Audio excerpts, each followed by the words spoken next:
Welcome to the Now. I'm Ashley. I'm Mica. Is Google too big and powerful these days? Their britches just getting swollen. and is it using its status as a swollen internet behemoth to retaliate against opinions it doesn't agree with? Well, some have raised that issue in the past, and it surfaced again recently after Google critic was bounced from a think tank that gets a lot of funding from, you guessed it, Google. Oh. Meanwhile, a tech writer recently said that she wrote a critical piece about Google a few years ago, and they retaliated by basically scrubbing it from the internet. Yeah, now given Google's dominance in areas like search, whatever it does tends to have very significant ramifications across the entire internet, and thus has an impact on things like, well, gaming videos too. I mean, we do see this beyond just the Google listing. We are seeing it on YouTube right now. So here's some context for what we're talking about. A few months ago, European antitrust regulators announced a 2.7 billion fine against Google, saying that the search giant unfairly promoted some of its own services over its rivals. It's a big fine. Now, after that happened, a member of a think tank called the New America Foundation posted a statement that praised the fund. Turns out the foundation gets a lot of money from Google, and the think tank later ousted the person who wrote that statement, Barry Lin, along with his team of scholars called the Open Markets Group, who've been critical of Google in the past. Lin argued in the New York Times that the foundation had caved to pressure from Google in ousting his team. Then others came forward saying that they too have had bad experiences with Google squashing ideas it doesn't agree with. Kashmir Hill, a writer for Gizmodo, said that back in 2011 she wrote a piece for Forbes that criticized how Google was encouraging web publishers to add +1 buttons for its Google Plus social network, saying that it would affect their search results. In response to that, Kashmir said that Google contacted her bosses at Forbes, demanded the article be removed. Ultimately, Kashmir said she took the piece down after pressure from her bosses, and that any evidence of the story popping up just stopped showing up in search results altogether. She wrote, deliberately manipulating search results to eliminate references to a story that Google doesn't like would be an extraordinary, almost dystopian abuse of the company's power over information on the internet.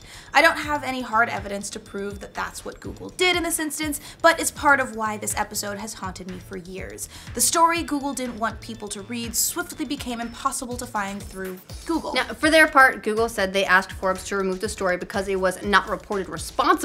Sure. Whatever that means. They didn't really elaborate. As for the think tank issue, a spokeswoman told the New York Times that the company did not play a role in its split with Lin's team. The larger issue for a lot of people is the question of, has Google's influence simply gotten too big?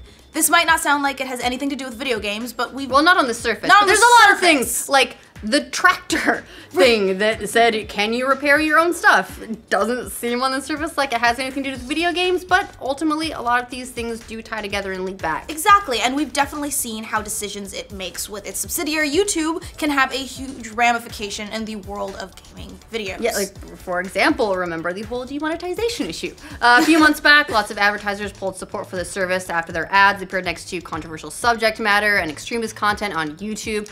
That was a big mess. Still is a big mess, honestly. The resulting hit, hundreds of millions of dollars to YouTube's ad business, caused the company to quickly rethink how it serves ads on videos. The result was a more family-friendly focused YouTube algorithm, which quickly demonetized any video that could be seen as controversial. Now, this was referred to way back when as the adpocalypse, and it hit several prominent creators in different ways, forcing many to diversify their income and become less reliant on YouTube's ad revenue as their single source of income. A spotlight also was placed on gaming videos in particular, which violate YouTube's ad-friendly guidelines because they depict violence. Yes. Fake violence, like in shoot-'em-up games like Counter-Strike and Destiny. They're no good for advertisers. Nope, can't show violence against Cabal. No. No. So now some streamers are saying they're leaving YouTube because their stuff is just getting demonetized left and right. One YouTuber and Destiny streamer Mtashed announced to his followers recently that he's probably going to be switching to Patreon and Twitch because his videos are only making a quarter of what they used to. Let's Play networker Laserbeam, who's actually in the office today. We should get him and make him come do his own quote, but he's like off somewhere with his like tight denim shorts. Anyway, he put up a recent video saying, "My channel has been pretty fucked by demonetization," except he said it in an Australian accent, so it sounded charming. He doesn't blame YouTube either because, in his words, they have to follow the money. They're a business. He went on to say, "They're a big business. If ads are pulling out, they've got to make changes. The only thing that pisses me off is that we have no idea what we should do." I know, how is he gonna afford those tight denim pants anymore? They're expensive. They are expensive! All of this goes to show the peril of letting one company dominate something as pervasive as the internet. The whole internet. The whole of the internet. If there's not a lot of competition, then one company pretty much gets to set the rules for everyone else, whether it's news, think tanks, or gaming videos. And a big company like Google has a pretty big hammer to swing around. Right, they're not, I mean, there are other options. If you don't like Google, you could go to Bing. Is Ask You still around? Maybe, but the thing is, a lot of people aren't going to switch over to that other one to see if, does Bing's top results agree with Google's top results? They're like, I'm not finding the critical Google results, so I'm gonna look over on this one. Not a lot of people are gonna do that. No. And same with YouTube. What, are people switching over to Vimeo?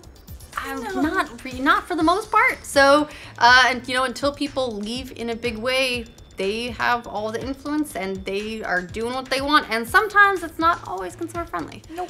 So what do you guys think of this latest news of Google's allegedly retaliating against people disagreeing with them by, well, just scrubbing them?